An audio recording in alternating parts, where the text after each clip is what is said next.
Гайхамшигт Монгол.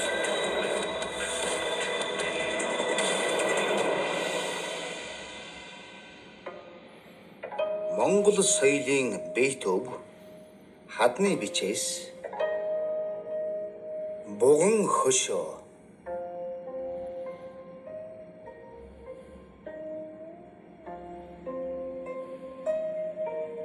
Төв аймгийн Дэлгэр хаан сумын нутагт нууцлаг нэгэн гайхамшигт дурсгал буй. Ард олны дууд хад хэмээн нэрийдэг тэр хад гаднаасаа хар боловч дотроо цагаан туяатай. Бас тоншиж үзэхэд өөр өнгө ихшиглэн сонсдох ажээ. Хар самбар дээр цагаан шохоогоор бичсэн мэт тодорч үлдсэн Монгол бичгийн мөрүүд нь домогт халахын тайж цогтын 400 гаруй жилийн тэртээ сэлж үлдээсэн шүлэг гэдэг. Түүхэнд өгүүлснээр цогт тайж бол 17 дугаар зууны ихэнх үед амьдарч асан Автайсан хааны угсааны нэр нөлөө бүхий язгууртан байжээ. За халахын цогтхон тайж бол Богд Чингис хааны 19 дэх үеийн шууд угсааны тайж хүн байсан. Цагаан ястан алтан ургийн хүн. Тэрээр манжийн Монголыг эзлэх санаархлыг эсэргүүцсэн, тууштай тэмцсэн Сахарын Лэгдэн хааны тэмцлийг Ар Монголоос хамгийн идэвхтэй бараг ганцаар шахам дэмжиж байсан Эрмэгийн нэгэн гэдэг. Цогт тайж улс төрийн ийм өрнөл дунд ганцаардалд орж түүнчлэн өөрт нь хамгийн дотн авг эгч нь холын нутагт бэр болон одоход улмаа сэтгэлийн гүн шаналлаан шүлгээр илэрхийлж үлдээсэн нь өнөө цогтын хадны бичээс гэж алдаршсан дурсгал байх болов. Түүхэн их сурвалжид 1621 оны намар цогт тайж ан хийж явахдаа авг эгчийгээ ихэд өгүүлэн нэгэн шүлгийг чэйжээр зохиож уншсан гэж өгүүлдэг. Тухайн үед хамт явсан Хян эдгээр мөрийг тэмдэглэн авчээ. Харин 1624 онд Дайчин Хя, Гуянбаатар хоёр энэ хар адны толгор гадраг дээр шүлгийг 28 мөр болгон монгол бичгээр сийлсэн аж. Шүлгийн агуулга нь нэгдүгээр авг эгчээ санан хүн холбоогоо догдлонгуй өгүүлсэн. Хоёрт монголчуудын заяа тавилан түүний ганцаардлыг илэрхийлсэн. Гуравт итгэл, нэгүүлсэл, ухамсарын тухай байдгаа гэж судлаачид ярьдаг. Цаашлаад шүлэгт илэрхийлсэн хайрлан санахын агаар нэгэн буй гэсэн санаа нь хүмүүний мөн чанарыг уянгатаагаар нээн харуулсан мэт санагдав. Их сурвалжид өгүүлснээр шүлэг дараах 7 бадгаас бүрдэнэ. Түүнд тэнгэр газар, хайр нэгүүлсэл, үнэн худал, хүн араатан, хол ойрын ялгаа зэргийг зэрэгцүүлэн илэрхийлээд эзэн авг эгчийгээ дурсан онон мөрөнд буй халууд эгч минь хийгээд орхон туулд агч өвчд бид хоёр халах онгуудын газар хол боловч хайрлан санахын агаар нэгэн буй гэсэн мөрүүдээр сэтгэлийн шаналга хайрлан санахын илэрлээ шингээжээ. Ийхүү 7 бадаг 28 мөр бүхий шүлэг төгсөхдөө энэ биедэн эс золголцвоос эгүүнээс хойш төрөл тутамдаан хэмээн эгч дүүгийн хорвоодж үл тасрах холбоог үсэж ирөөжээ. За энэ жил халахын цогтхон тайж хадны бичээсээ сийлснээр 400 жилээ болж байгаа. Тэгээд энэ жил энэ аяг ухтаад Монгол улсын үндэсний төв намын сангаас ЮНЕСКОд нэр дэвшүүлсэн энэ хадны бичээсийг ЮНЕСКОгийн гүйцэтгэх зүйлд хуралдаж дэлхийн хүн төрөлхтний бичиг соёлын өвөр шалгасныг албан ёсоор зарласан юм аа. ЮНЕСКОгийн дэд зөвлөл бол дүгнэлт гаргасан байдаг. За тэр дүгнэлт нь юу гэдэг вэ гэвэл монголчуудын үндэсний ухамсар, соёлын дархлаа, эрх чөлөөний чухал бэлэгдэл болж ирсэн юм а гэж одоо хэлсэн байдаг. Үнэхээр одоо сайхан дүгнэлт. За энэ бичээсийг бол одоо хүмүүс хамгийн сайн мэддгээр нөгөө дуутын хадны шүлгээр нь зөвхөн нэг бичээс байдаг гэж бас боддог байж магадгүй. Гэтэл бол энд бол их дунд баг гэсэн 3 бичээс байгаа. За баг бичээс бол амар хаягийн бичээс нэрээр олонд мэдэгддэг. За энэ амар хаягийн бичээс төр бол Ланз, Төвөд, Нангиад, Монгол гэсэн 3 хэлний 3 бичиг үсгээр сийсэн. За энэ дээр бол майны бадмын хум, залуу усан зөөлөн зөвхтөд мөргөмөө, байчин хяагийн дүү, амар хяа бичвэ гэсэн үгсийг сэлжүүлдээсэн. За эндээс бол бичиг соёлын маш гүнзгий, мэдлэгтэй, эрдэмтэй ийм хүмүүс зөвхт тайжид шадралж явжээ гэдгийг бас харж болох тухайн үеийн эрдэмтэн, мэрэгд бичээч, сэхэтэн ийм хүний тодорхой нэгэн төлөөлөл гэж харж болох юм аа. Энэ дунд үчээсэн дээр бол одоо Монголын хутагт хааны учраа Чингис хааныг төрсөн усан морин жилээс янагш 464 жил болсноо гэж. Одоо яг Чингис хааны мэндэлсэн хон тооллыг их болгож хэрэгэлсэн. Өөрөөр хэлбэл одоо хаадын тоол бол одоо монголчуудын сайн мэдгээр манжи үеийн одоо инх хангалангийн тэддүгээр онч гэдэг юм уу гээл явдаг. Эсвэл богд хаантын олноо өргөцсөний тэддүгээр он гээл явдаг шиг Чингис хааны тооллыг хэрэгэлсэн нь бол энэ их сонин сайхан баримт болдог.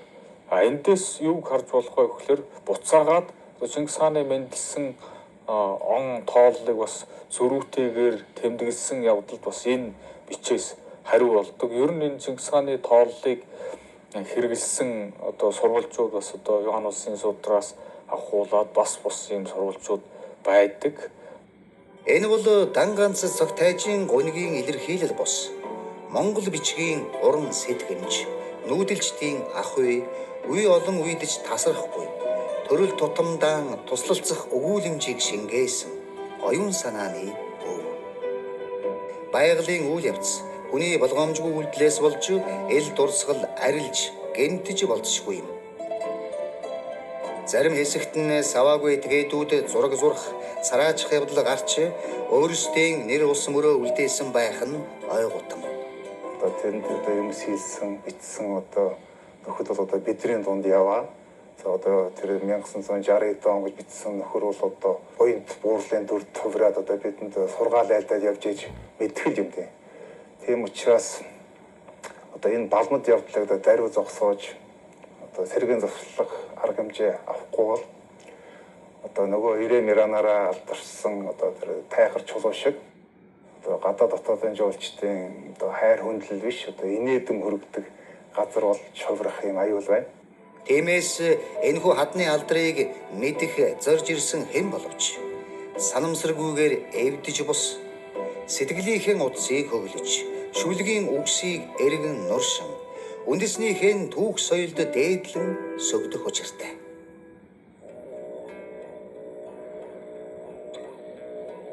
Монголын буган хөшөө.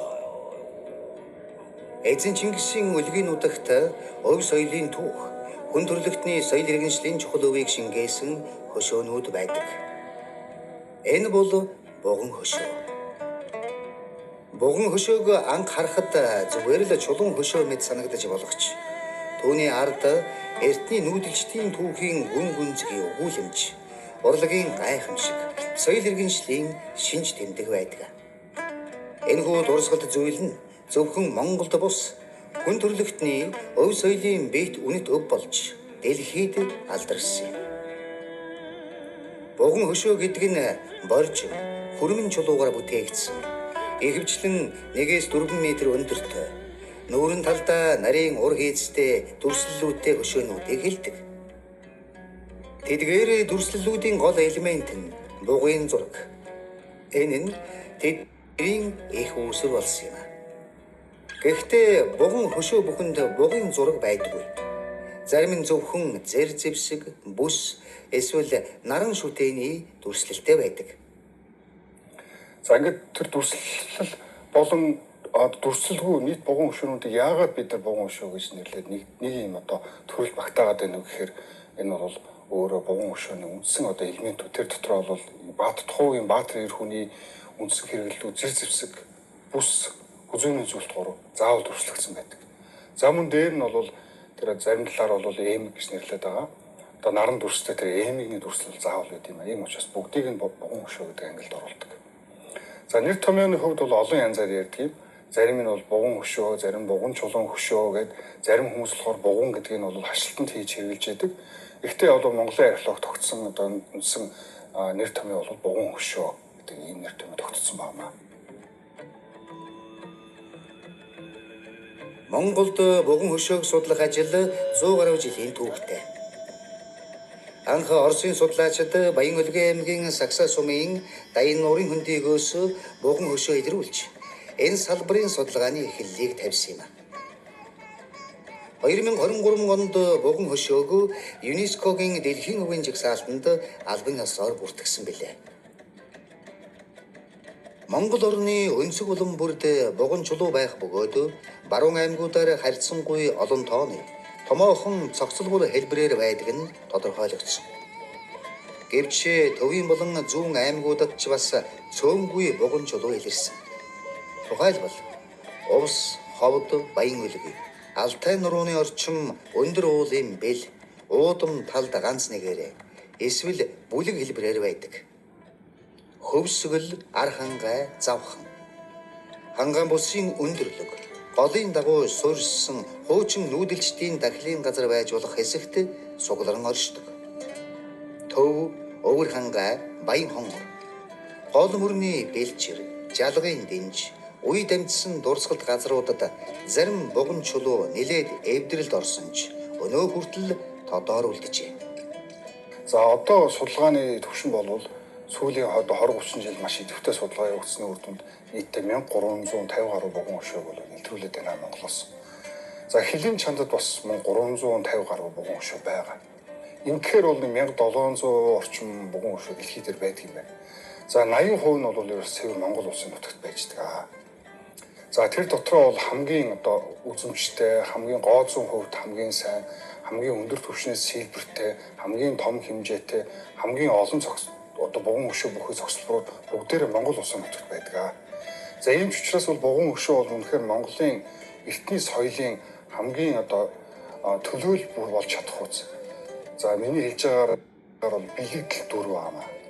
За энэ бол одоо гоо зүүн талаас тэр уран сэтгэмжийн талаас урлагийн талаасаа бол одоо адилдах төрлийн дурсгал дэлхийд байхгүй. Эдгээр чулуунд дүрслэлийг сийлэх арга барил, хэв загвар нь бүс нутаг, цаг үеэс шалтгаалan өөр байгаач ерөнхийдөө буг, амьтны болон зэвсгийн дүрс. Түүнийг дагалдах элдэв шүтлэгийн бэлэгдэл голлоно. Бугуун чулуунуудын ихэнх нь гонцгой хэлбэрийн суналтай чулууг босоо байрлуулж, нар сар, жад, нум, элд мэтийг дүрсэлсэн байх нь бий.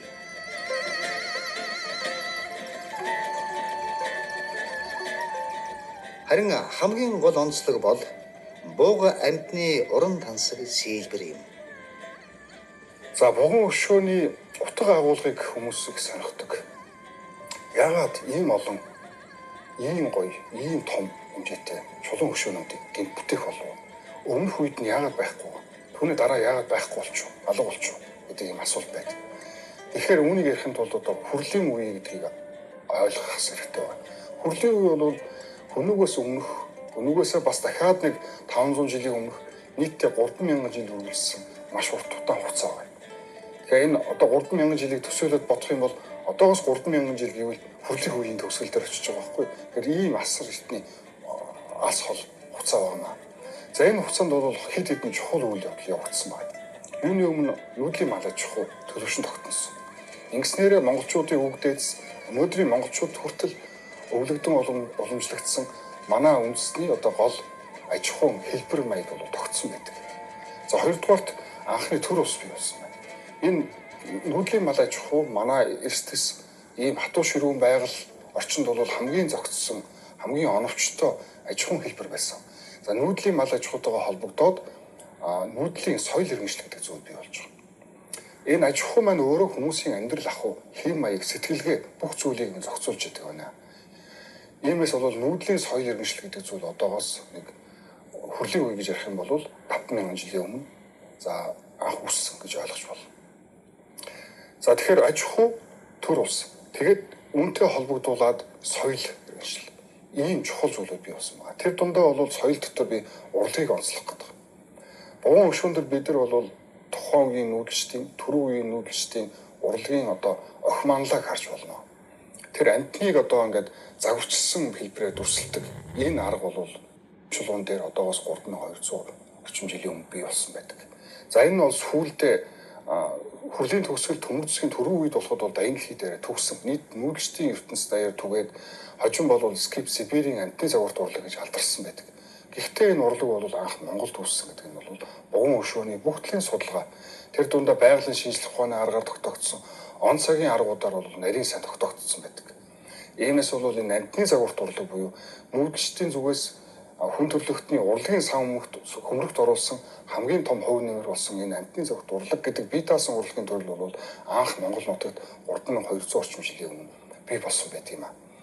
За энэ урлагийн онцлог юу вэ гэвэл урлагийн үндсэн дүр нь бол амтан. Хэдэн төрлийн амтан байгаа. Нэгдүгürt омгийн амтад байдаг. За хоёрдугаарт бол одоо сүүн тэжээлтэн том амтад байдаг. За тэгээ бусад төрлийн амтдын дотор бол араатан жигүүртэн амтд хүртэл багтдаг. Энэ хэдэн төрлийн амтан байна.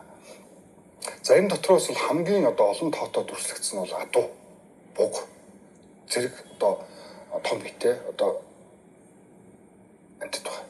Сүүн тэжээлтэн амтд тийм ээ.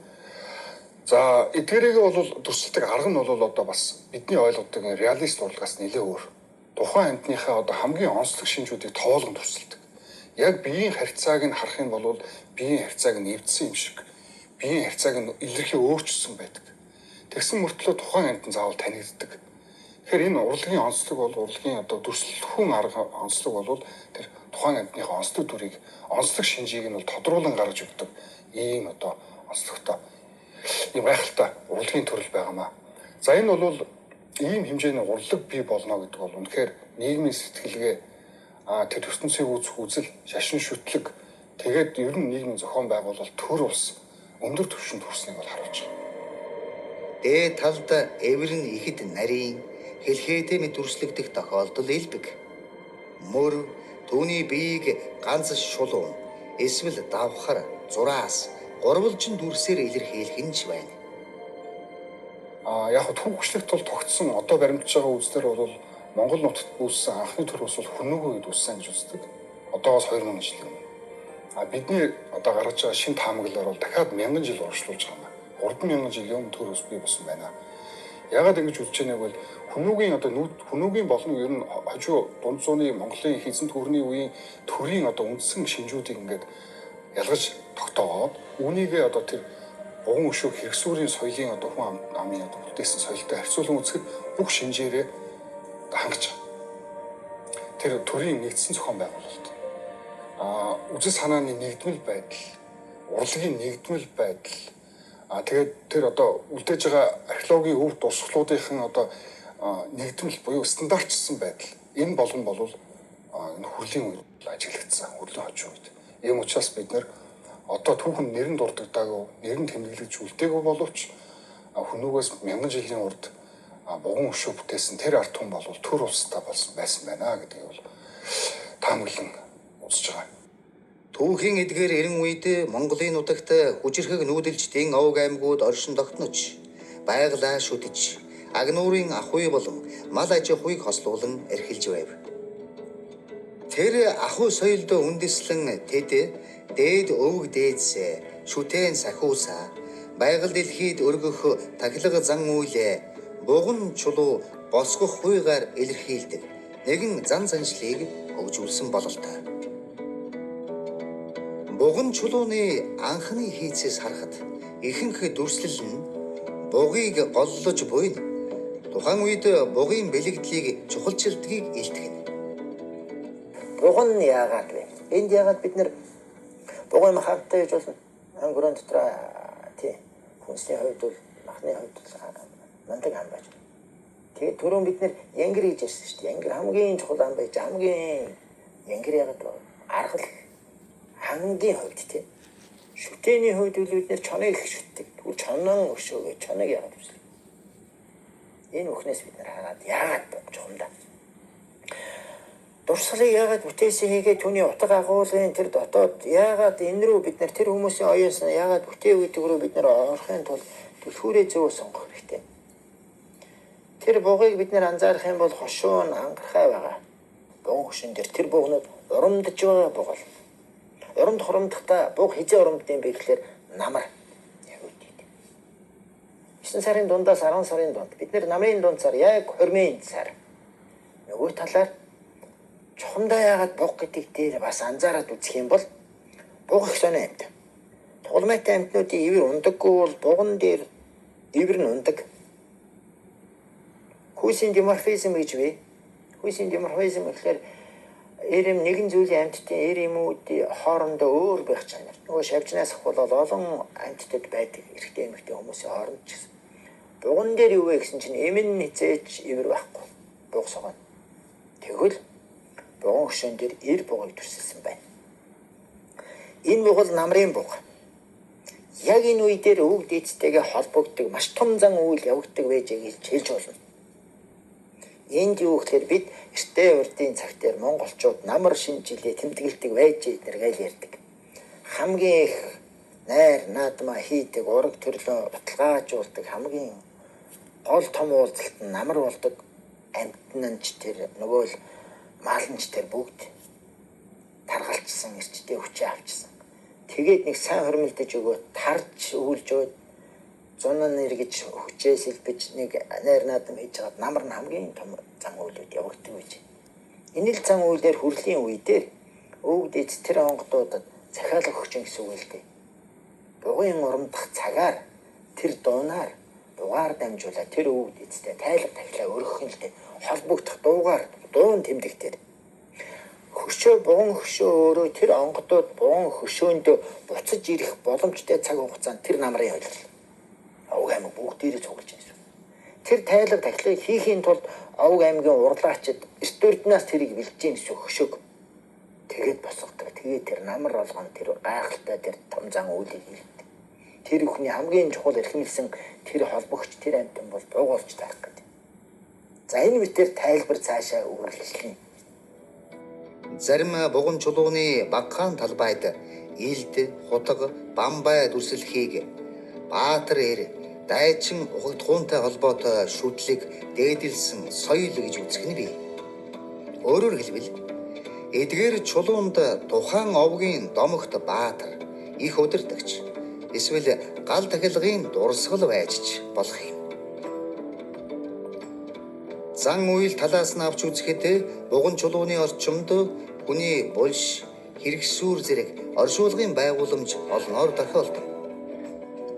Үүнийг буган чулууг тахилгын газар, булшны бэлгэдлэг гэж тайлбарлах уламжлалт ойлголт бий. Нөгөө талаар амьд ах үед нь босгосон хөшөө гэх зэрэгээр бас тайлбарладаг. Юу тааж эдгээр нь нүүдэлчдийн шүтлэг ба нас барсныхаа дараа тэнгэртэй нэгдэх ерөөлтөө холбоотой гэдгийг таамаглахад хангалттай. Буган хөшөөг бүтээсэн хүмүүсийг бол хэрэгсүүрийн хэрэгсүүрийн оршин суугч гэж нэрлэдэг. Энэ хоёрыг нийлүүлээд буган хөшөө хэрэгсүүрийн соёл гэж нэрлэдэг байгаа. За энэ ард түмэн бол үнэхээр аж ахуйн талаас, нийгмийн зохион байгуулалтын талаас өндөр түвшинд хүрсэн байна. Дундаж хэрэгсүүр бол за 7 м-ээс 20 м голчтой, зарим авраг тонн 200 м хүртэл голчтой авраг том хэмжээтэй байдаг. Манай улсын бол төв болон баруун хэсэгт бол хаа газар явцсан хэрэгсүүртэй таарна. Хэрэгсүүр бол одоо тэр дугуй үндсэн одоо овоол гадуурныгаа хүрээ төвний гадуур байдаг юм чулуун байгууламж, тэрэн дотор бол адууны оршуулга байдаг нэг юм цогцлборд байгууламж.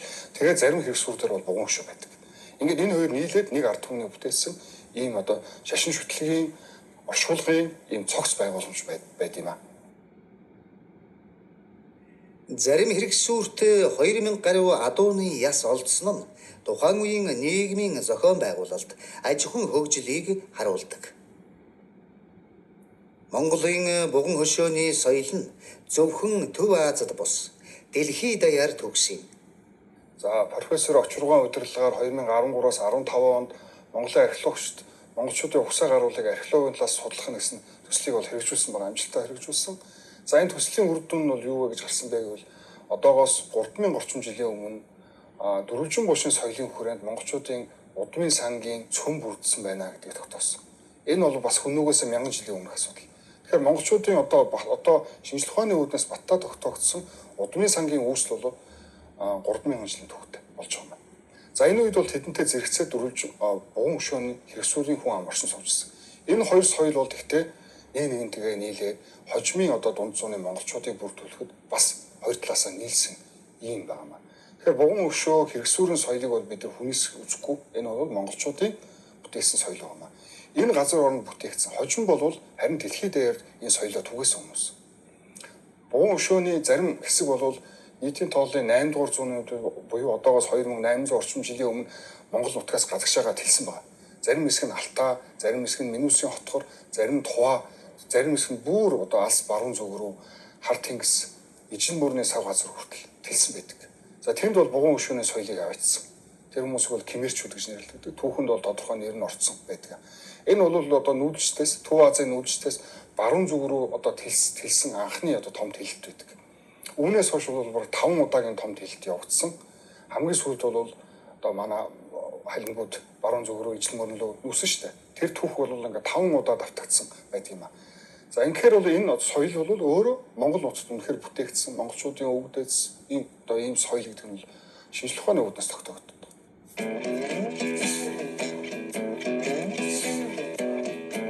Бугун чулуу бол нүүдэлчин монголчуудын нэгэн эрдний соёл, зан үйл, байгаль дэлхийг дээдлэх шүтлэг итгэлийн тод илэрхийлэл юм.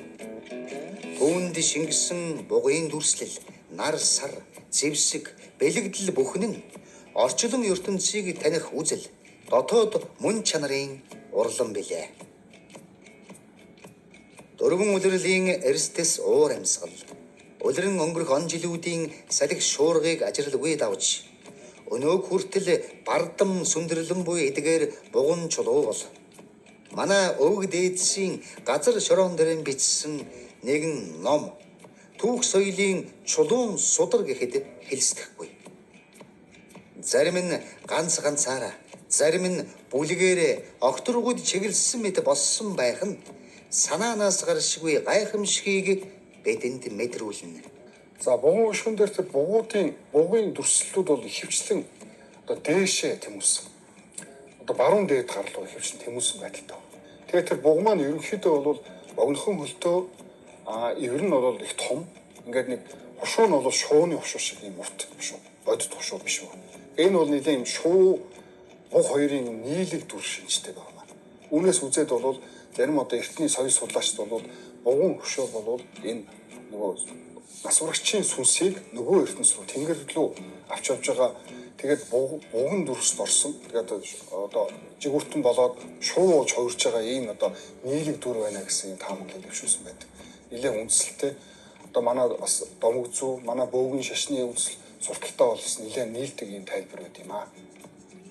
Монголын бугун чулууг судлах ажил 19 дугаар зууны сүүл 20 дугаар зууны ихэнх үеэс Оросын болон барууны эрдэмтдийн явуулсан судалгаагаар эхэлсэн. Дараа нь Монголын археологчид, түүхчид үлэмж хүчин чармаалт гаргаж, аймаг бүс нутгийн тайлбарлсан бүртгэл, зураглал, ангиллыг хийжээ. Байгалийн элэгдэл, малын талхилт, хүний санаатай болон санаандгүй гаргасан гэмтлээс шалтгаалan бугун чулууны зарим хэсэг эвдрэх, шуналт этгээдүүд газар шороогоон ухах, сольж зөөх, үнэт зүйл эрен сүйтгэх явдал гарч байсан нь харамсалтай. Орчин үед бугун чулуу бол соёлын дурсгал төдийгүй Монголын язгуур түүх, нүүдэлчдийн өв соёлын бахархлыг түгээн дэлгэрүүлж, олон улсад сурталчлах голлох их сурвалжийн нэг болоод байна.